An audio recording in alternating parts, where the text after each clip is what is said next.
He says we will not be debiting input on it.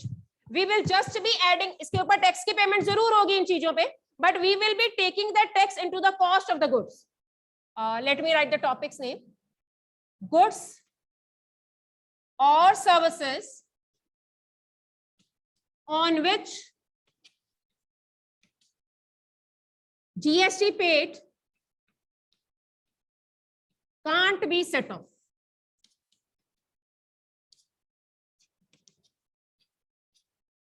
Right तो हम लोगों ने कल डिस्कस किया था, जैसे पहला फूड और बेवरेजेस था, I took it as refreshment expenses, bill में लग के आया सीजीएसटी अलग से, एसजीएसटी अलग से, लेकिन क्योंकि मैंने ये सामान बेचने के लिए नहीं खरीदा, इसके अगेंस्ट आउटपुट तो नहीं होने वाला, बिल ऐसे बन के आया 1000, 2.5, 25 रुपए वो सीजीएसटी और 25 रुपए एसजीएसटी, बिल में ये लग के आया, बिल वॉज ऑफ दिस, क्योंकि इसका इनपुट और किसी भी आउटपुट के अगेंस्ट एडजस्ट नहीं होने वाला, so I will be inflating my cost, I will be writing refreshment expenses account debited to cash with 1050. मैं इसका इनपुट अलग से दिखाऊंगी नहीं, क्योंकि इसका आउटपुट तो कोई होने नहीं वाला, ठीक है ना. मतलब इन 7 केसेस में इनपुट आपने अलग से डेबिट नहीं करना. अब एक वो क्या था, motor vehicle purchase bye a non transport company, ठीक है, motor vehicle purchase bye a non transport company. मान लो 7 लाख का ट्रक आया,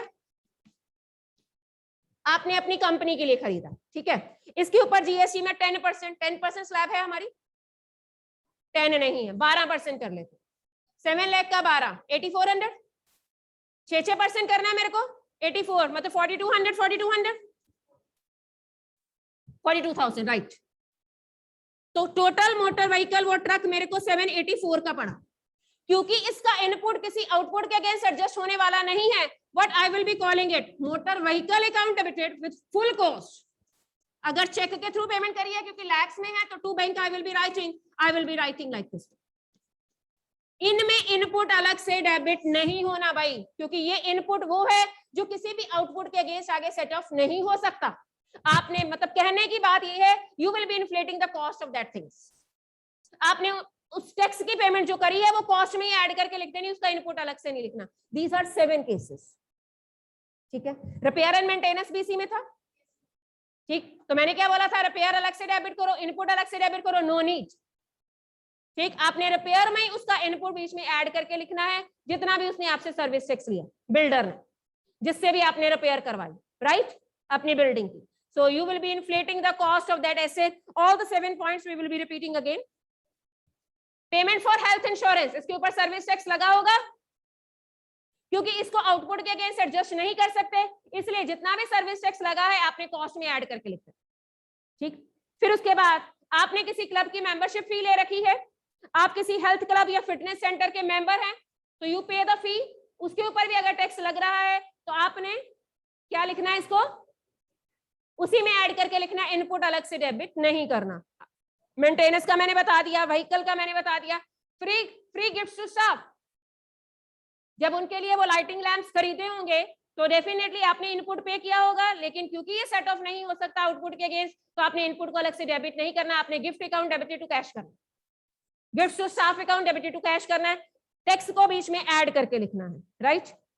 payment for goods and services for self consumption, business का पैसा यूज किया, अपनी सेल्फ कंजम्पशन के लिए सामान खरीदा, drawings account debited, input debit नहीं करना, कॉस्ट में ही बढ़ा के टैक्स को लिखना है. फिर उसने बोला था ऊपर वाली सारी गुड्स जो टैक्स से एग्जम्प्टेड हैं, उनको भी आप आउटपुट के अगेंस्ट सेट ऑफ नहीं कर सकते हो, वो ऊपर वाले 8 के 8 पॉइंट्स. ये स्टूडेंट्स मैं डायरेक्टली जर्नल एंट्रीज पे आऊंगी, ये जो टेबल है वो भी छोड़ दो, और पहली 6 इलस्ट्रेशन थ्योरी की छोड़ दो. जब सारा चैप्टर हो जाएगा then I will read this theory points and you will get it so easily.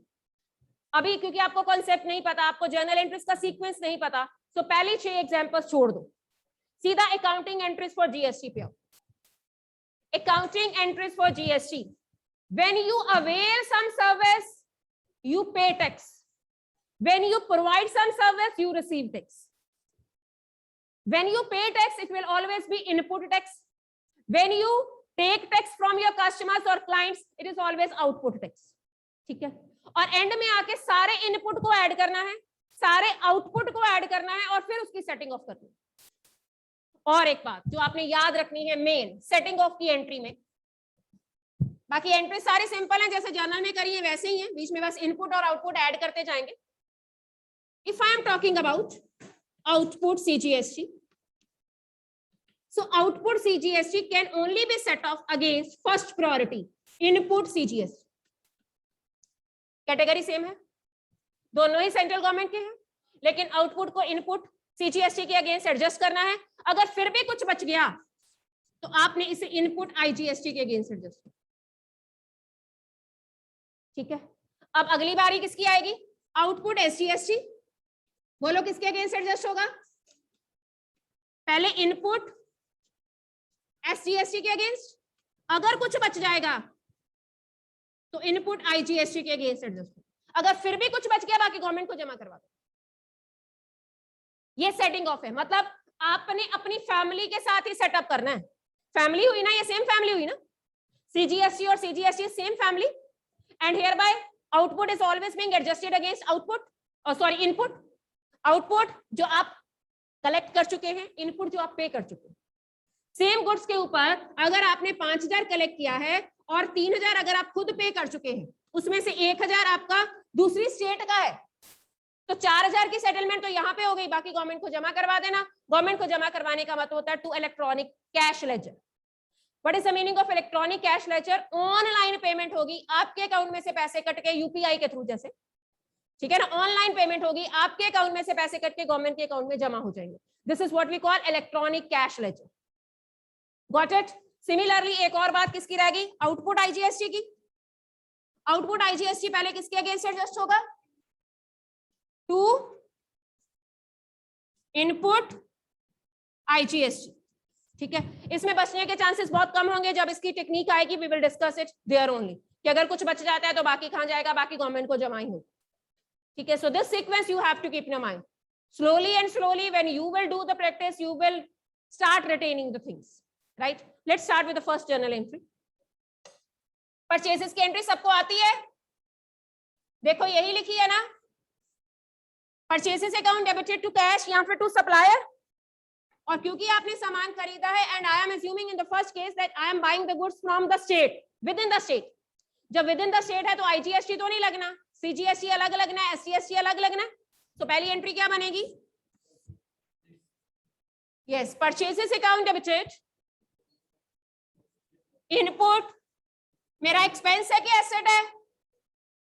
Input में डेबिट करूंगी, मेरा एक्सपेंस है कि एसेट है? एसेट है. इनपुट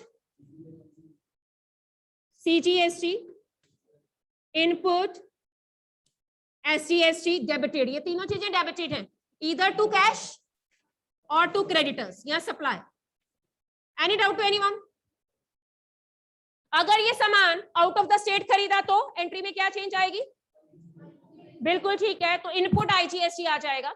इन दोनों को मर्ज करके आई will be calling it input IGST. Entry में कोई कंफ्यूजन? जो वैल्यू परचेसेस की क्वेश्चन में 10,000 दे रखी है और उसने बोला 2.5% ये दोनों टैक्स है, तो 10,000 का 2.5% 250 ये हो जाएगा, 250 ये हो जाएगा. अगर आउट ऑफ द स्टेट है तो सीधा 500 हो जाएगा, क्योंकि IGST का मतलब क्या? Integrated goods and service tax which we call interstate, right? Interstate में एक स्टेट गवर्नमेंट से दूसरी स्टेट गवर्नमेंट में जा रहा है तो वहां पे सेंट्रल गवर्नमेंट का अलग से पोर्शन हम लोग नहीं लेते, हम इंटीग्रेटेड टैक्स लेते हैं, राइट? यस, अब देखते हैं अगली दोनों एंट्रीज बहुत इंपॉर्टेंट है. When you bye such an assets, आप एंट्री क्या किया करते थे? मान लो आपने फर्नीचर खरीदा, मान लो आपने मशीनरी खरीदी, मान लो आपने कंप्यूटर खरीदा. These all are the examples of my fixed asset. So I will be calling it machinery. I will be calling it computers debited. I will be calling it furniture debited. ये वाली चीजें आमतौर पे हम state के बाहर नहीं खरीदेंगे, अगर खरीदेंगे भी तो IGST आ जाएगा, कोई बात नहीं. ये वाली चीजें हम लोग विद इन द स्टेट ही खरीदेंगे क्योंकि हमारे अपने स्टेट में वी अज्यूम की अवेलेबिलिटी है. ठीक है, तो तीनों का इनपुट बोलो CGST debited, input SGST debited. तीनों में से कोई एक चीज होगी, हो सकता है वो तीनों की अलग अलग एंट्री पास करे क्योंकि तीनों अलग अलग स्लैब में है. ये all these three items are not falling in the same slab. This is तो कैपिटल गुड्स, इसके ऊपर 18 होगा, फर्नीचर के ऊपर शायद 12 है, ठीक है। तो अलग अलग स्लैब होगा तो तीनों की अलग अलग एंट्री होगी, क्योंकि तीनों की इनपुट सीजीएसटी और एसजीएसटी अलग अलग होनी है। मैंने तो एग्जांपल बतानी थी, that's why I wrote a combined entry, compound entry. To what? Cash, अगर उधार खरीदा है तो टू सप्लायर। दोबारा बोलो, क्या है? किस, तीनों सेम कैटेगरी के? फर्नीचर भी और कंप्यूटर भी, ठीक है फिर।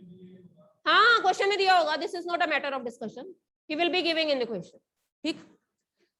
अब अगला, motor vehicle purchase bye a non transport company. अभी बताया, क्या इसमें इनपुट डेबिट करोगे? नो, टैक्स होगा जरूर बिल में, लेकिन आपने कॉस्ट में ही ऐड करके लिखना। That's why in fourth entry he didn't right input GST separate, because this is a vehicle, motor vehicle purchase by a non transport company, और उस केस में इनपुट सेट ऑफ नहीं होता, जो मैंने केस लिखा था, on which GST paid card भी सेट ऑफ, इसलिए इनपुट दिखाना ही नहीं है एंट्री में। जो भी टैक्स की परसेंटेज होगी, जो भी अमाउंट है, वो व्हीकल की कॉस्ट में ऐड करके आपने लिखनी है। तो मैं एंट्री क्या करूंगी? मोटर व्हीकल अकाउंट डेबिटेड, अभी जो मैंने ट्रक की एग्जांपल दी 7 लाख प्लस 84,000, तो मैं 784,000 से एंट्री पास करूंगी। Motor vehicle account debited, no input, no GST, separately to cash. अगली एंट्री उसने बनाई, motor vehicle purchase by transport company. क्या डिफरेंस है दोनों में?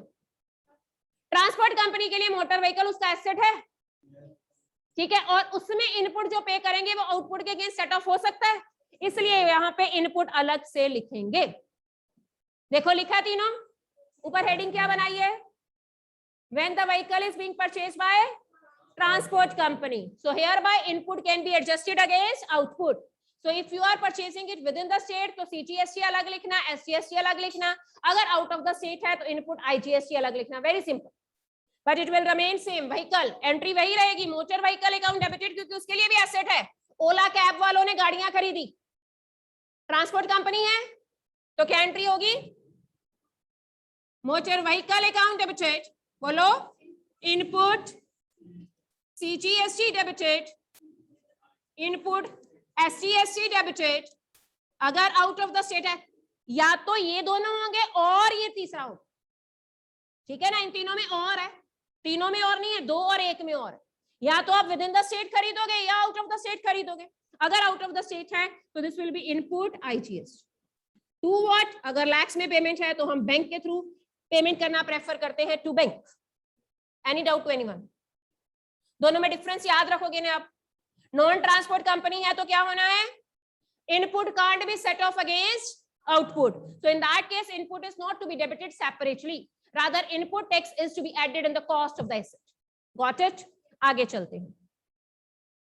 अभी तक चारों या पांचों एंट्रीज परचेज की करी, या तो आपने गुड्स परचेज करी या आपने एसेट परचेज करा। अब सेल की करेंगे, ठीक है। अगर sale within the state है तो आउटपुट सीजीएसटी होगा, आउटपुट एसजीएसटी होगा। अगर sale out of the state है तो क्या होगा? आउटपुट आईजीएसटी होगा। या तो सेल कैश में होगी या सेल किस पे होगी? क्रेडिट पे। अगर सेल कैश में है तो कैश डेबिट करेंगे या बैंक डेबिट करेंगे। अगर सेल क्रेडिट में है तो डेटर्स को डेबिट कर देंगे। Got it? चलो सेल की एंट्री करते हैं। क्या एंट्री बनेगी? ईदर कैश अकाउंट डेबिटेड और बैंक अकाउंट डेबिटेड और debtors account debited to sales, और आउटपुट हमेशा क्रेडिट होता है, to output CGST, to output SGST और टू आउटपुट आईजीएसटी, ठीक है। या तो ऊपर वाले 2 केस होंगे या नीचे वाला 1 होगा, right. To sales account, to output. Is it my income when I credit this output? It is my liability because I am supposed to deposit it to the government. ठीक है? This is output CGST, to output SGST. आगे बोलो, और to output IGST. Done? Any doubt? Any confusion? हो गई cell की बात खत्म। आप पुराने एसेट भी तो बेच सकते हो,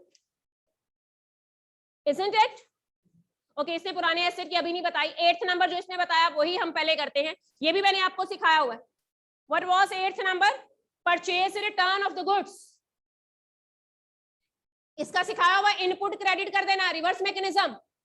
परचेज रिटर्न मींस जो सामान आप खरीद के लेके आए थे वो आपको पसंद नहीं आया, या टूट फूट गया, या सैंपल के अकॉर्डिंग नहीं है, या इंफीरियर क्वालिटी का है, you are sending it back, तो क्या एंट्री करेंगे? हाँ, क्रेडिटर्स अकाउंट डेबिटेड, और इसका इनपुट रिवर्स कर देना to purchase return, yes to input, क्योंकि ये जो जब सामान खरीद के आप लेके आए थे तब आप इनपुट डेबिट कर चुके थे। अपना खरीदा हुआ सामान ही आप वापस बेच रहे हैं तो डेफिनेटली उसका इनपुट भी तो खत्म करना है, ठीक है। 30,000 का सामान खरीद के लेके आए थे, 3,000 का वापस बेचा, तो 3,000 का जितना इनपुट बनता है ना 10% वो वापस कर दो, उसे रिवर्स मैकेनिज्म में लिया, ठीक है। So that's why we used to, ये थ्योरी में सारा कुछ पढ़ा हुआ है, जिसको थ्योरी याद है उसी को ये एंट्री समझ आनी। So hereby I am applying reverse mechanism for purchase return. और किस चीज के ऊपर रिवर्स मैकेनिज्म लगता है?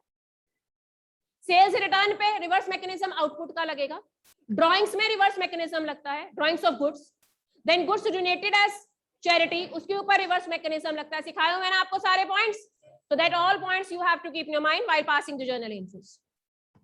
Creditors account debited to purchase return, अब reverse mechanism to input CGST, आगे बोलो, to input SGST, yes, और होगा to input IGST अगर out of the state था, ठीक है जी। Any doubt to anyone? You may raise your hand, you may ask your query. यहां तक किसी को कुछ भी पूछना है, मैंने क्यों क्रेडिट किया, क्यों डेबिट किया, what assumptions I made, you are free to ask. Any doubt to anyone? अभी तक बात क्लियर हो जानी चाहिए that whenever we buy anything और वी स्पेंड एनीथिंग, चाहे मैं कोई खर्चा ही क्यों नहीं करती, input is always being debited, और जब मैं सेल करती हूं, मैं कुछ बेचती हूं, output is always credited. If it is within the state then two taxes separately I write, that is my input CGST and input SGST in case of purchase, and in case of sale that is output CGST and output SGST. And whenever it happens out of the state, we have to open an account which we call input IGST and output IGST. यही अभी तक discuss किया है, ठीक है। आगे चलते हैं। 9th पॉइंट इसने क्या बोला? Yes, sales return reverse mechanism लगेगा।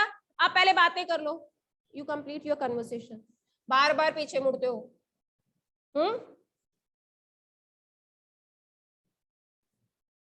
सेल्स रिटर्न की एंट्री बोलो।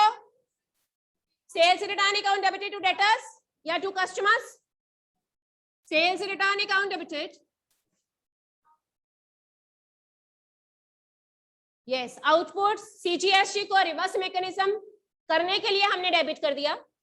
Sales return account debited, output CGST debited. अभी तो बुक से देख के बोले जा रहे हो ना, मेरे साथ हाँ में हाँ मिला रहे हो, जब खुद करनी पड़ेगी ना entries then I will see. Output CGST account debited,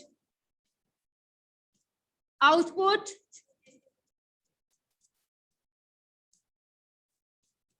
to what, to what, my debtor और माय कस्टमर, और आईजीएसटी भी हो सकता है, आउटपुट आईजीएसटी भी हो सकता है, to debtors. It is always personal account. Sales return के केस में डेटर्स क्रेडिट होता है, परचेज रिटर्न के केस में क्रेडिटर डेबिट होता है। अगला भी सिखाया हुआ है। When you pay wages and salaries to your employees, will you deduct any type of tax? Will you debit any type of tax? No, because wages and salaries are exempted in the hands of employees. Okay. So this entry, who is passing this entry then? ये जब मैं salaries debit कर रही हूँ, wages debit कर रही हूँ, to cash लिख रही हूँ, is passing this entry? Businessman pass कर रहा है। वो भी जीएसटी डेबिट नहीं करेगा क्योंकि इसके ऊपर टीडीएस काट चुका है ना वो, and TDS is income tax. एक ही सर्विस के ऊपर दो तरह के डिफरेंट टैक्स नहीं ना लग सकते, मेरी मोदी गवर्नमेंट ने यही तो बोला है। इसके ऊपर इनकम टैक्स लग चुका है और वो उसने काट के गवर्नमेंट को जमा करवा दिया हुआ है, तो जीएसटी थोड़ी ना लगेगा। So these two payments are exempted from GST but not exempted from income tax, because on the same amount we have deposited, as an employer I have deposited tax to my income tax department. GST department अलग से है, income tax department अलग से है, right? तो इसके ऊपर income tax काट के गवर्नमेंट को डिपॉजिट करवा दिया गया है। इसी तरह से बैंक में पड़ी मेरी एफडीज के ऊपर जो इंटरेस्ट मेरे को मिलता है 40,000 से ज्यादा अगर ईयरली इंटरेस्ट है तो टैक्स लगता है, और वो टैक्स मेरे बिहाफ के ऊपर गवर्नमेंट जमा करवा रही है, वो भी मेरा इनकम टैक्स है फ्रॉम अदर सोर्सेस। ठीक है, तो मेरे बिहाफ के ऊपर if I have the FDs in my bank account and my interest is around about 1 lakh, 40,000 तक एग्जम्प्टेड है, बाकी रह गया 60,000 वाला, 60,000 के ऊपर 10% टैक्स कटता है। ठीक है, वो 6,000 गवर्नमेंट को जमा करवा चुका मेरा बैंक मेरे बिहाफ पे। So whenever I will be getting the maturity value of my FD, I will not पे एनी टैक्स बिकॉज मेरे बिहाफ के ऊपर मेरा बैंक जमा करवा चुका है। और इंडिया में रूल है, every payer has a duty to deduct the tax and to deposit it to the government. Payer means जैसे लॉटरी विनिंग है तो कौन आपको उसका प्राइस मनी देगा? जिसने आपको सेल किया है। अगर गवर्नमेंट की लॉटरीज हैं तो गवर्नमेंट देती है पेमेंट, तो गवर्नमेंट उस केस में पेयर है। गवर्नमेंट उस अमाउंट के ऊपर, उस विनिंग प्राइस के ऊपर टैक्स काट के बाकी पैसा हमें दे। ठीक है, तो गवर्नमेंट ने रूल बनाया है, it is not taxable in the hands of receiver, some incomes are taxable in the hands of payer. So whosoever is paying a specific amount to the other party, payer has to deduct the tax and to deposit it to the government. So that's why wages and salaries are not being covered under the purview of GST because इसके ऊपर income tax काट के employer पहले से जमा करवा चुका है। तो वहां पे इनपुट सजा के एंट्री में मत लिख देना और मत ढूंढना कि इसकी परसेंटेज कितनी है। जब ये किसी स्लैब में ही नहीं कवर हो रहा तो इसकी परसेंटेज भी नहीं होगी। It is exempted from GST क्योंकि इसके ऊपर इनकम टैक्स लगता है। राइट, तो वाईवे में ये क्वेश्चन पूछा जा सकता है, why do we not pay GST on it? Because we pay income tax on it. Right, तो एंट्री क्या बनेगी? सिंपल एंट्री जैसे फर्स्ट चैप्टर में करी है जर्नल में, वेजेस और salaries account debited to cash.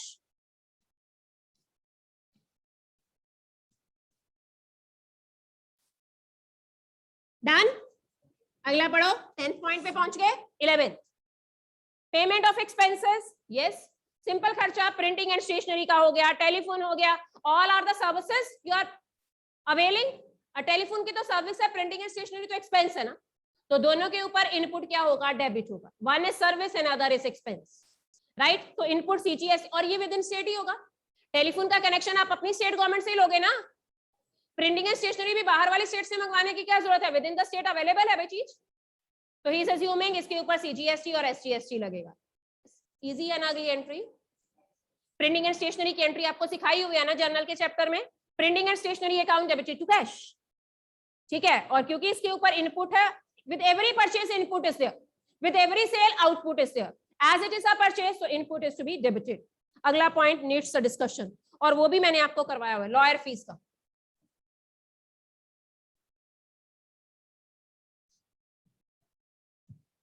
आपने कोई कंपनी का कोई केस चल रहा है, आपने लीगल एडवाइजर अपॉइंट किया हुआ है, लॉयर अपॉइंट किया है, एडवोकेट अपॉइंट किया है, आप उसे फीस देते हो।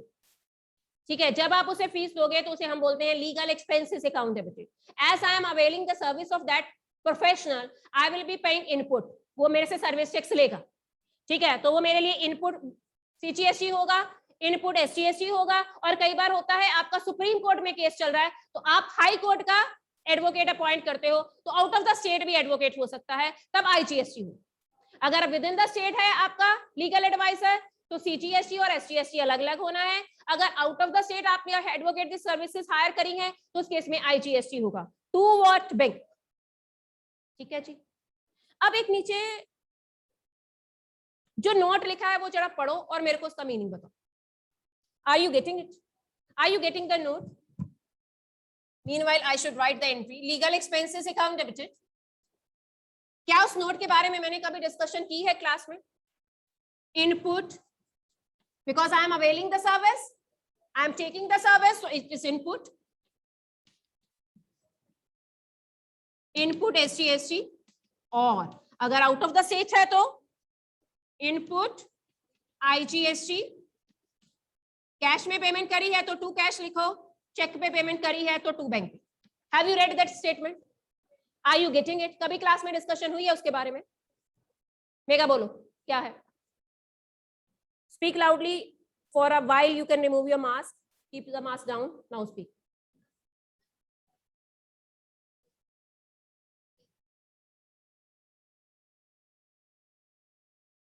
In case of lawyers fees and such few other expenses, person buying the goods or services will deposit GST in government account and claim it as input GST. ये reverse mechanism वाला ही एक तरह से case है, क्योंकि यहाँ पे lawyer tax government को जमा नहीं करवाएगा, इसके अगेंस्ट भी सेट ऑफ पॉसिबल नहीं है वैसे, तो यहाँ पे जो पेयर है वही गवर्नमेंट को टैक्स क्या करवाएगा, जमा करवाएगा। ठीक है, लॉयर का इसमें आउटपुट कुछ भी नहीं है, और lawyer is only giving you the service. ठीक है, तो उस केस में पेयर की ड्यूटी है कि वो अपने बुक्स ऑफ अकाउंट्स में से क्या करेगा, इनपुट की तरह डेबिट करेगा, and payer is suppose to deposit it to the government. Payer की ही ड्यूटी है कि वो गवर्नमेंट को ये टैक्स क्या करवाए, जमा करवाए। लॉयर का कोई जीएसटी पोर्टल नहीं होता। ठीक, so you being a company are availing the service of your legal adviser, you yourself will be depositing it to the government. जितना भी आपका इनपुट जीएसटी बनता है, एडवोकेट बोलेगा आपने ही जमा करवाना है, मेरा कोई जीएसटी अकाउंट नहीं है। प्रोफेशनल्स का जीएसटी अकाउंट नहीं होता, ट्रेडर्स का जीएसटी अकाउंट होता है। ठीक है, आमतौर पे मेरे को नहीं लगता लॉयर्स का जीएसटी अकाउंट होता होगा। ठीक, सो इसने एक रूल बनाया, थ्योरी में आपको सिर्फ एक पॉइंट याद रखना है।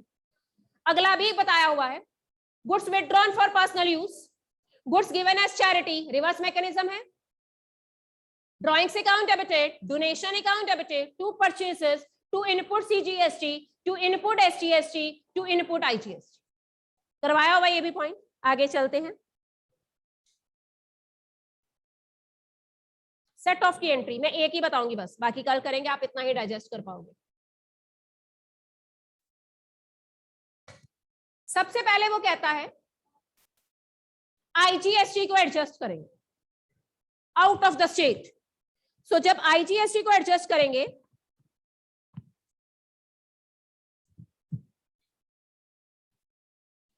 सेट ऑफ कर रही हूं, अभी सिखाया था output IGST can firstly be adjusted. पहली प्रायोरिटी इसकी अपनी फैमिली को है, that is input IGST।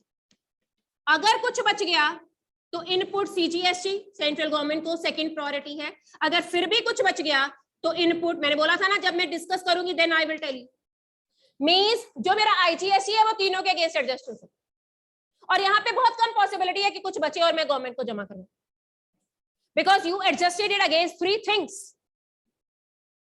This is what setting of IGST, or he will be calling it IGST liability, because once you collected IGST, that was output IGST, अब आप उस liability को खत्म कर रहे हो।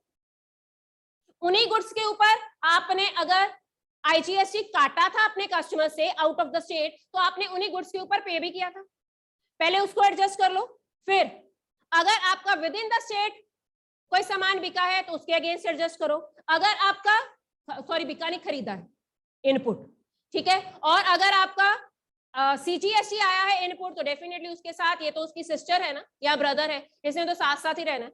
जहां पे CGST आ जाएगा वहां पे SGST तो आना ही है। So this sequence you have to learn, you have to cram. This is what he calls set off of IGST liability.